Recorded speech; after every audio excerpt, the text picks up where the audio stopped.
sono Sandro del gruppo speleologico CAI di Vittorio Veneto e oggi abbiamo organizzato un piccolo raduno di speleo provenienti da tutto il Veneto. Alcuni di noi oggi andranno nella zona più profonda del Bus della Genziana, io invece andrò a fare una risalita nel ramo di Marbach, che è un ramo che si apre a circa meno 80 metri dalla superficie. Il mio gruppo organizza delle discese in grotta, prevalentemente nella zona del Cansiglio, che è la zona in cui noi lavoriamo. In particolare io mi occupo insieme ad alcuni amici di Pordenone e di Sacile di fare esplorazione.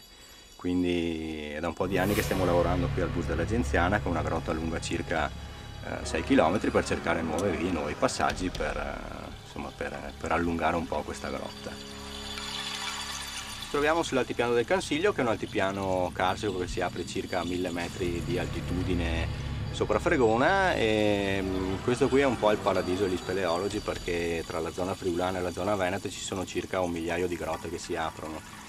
In particolare la Genziana è quella che ha lo sviluppo più grande, perché è lunga circa 6 km, con ancora comunque molte zone che devono essere esplorate. La speleologia è una disciplina abbastanza particolare, perché rispetto all'arrampicata richiede un attimino più di fatica e di impegno, però dal mio punto di vista dà delle grandi soddisfazioni.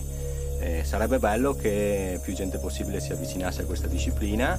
In Veneto ci sono diversi gruppi che operano, che ogni anno fanno dei corsi di introduzione alla speleologia.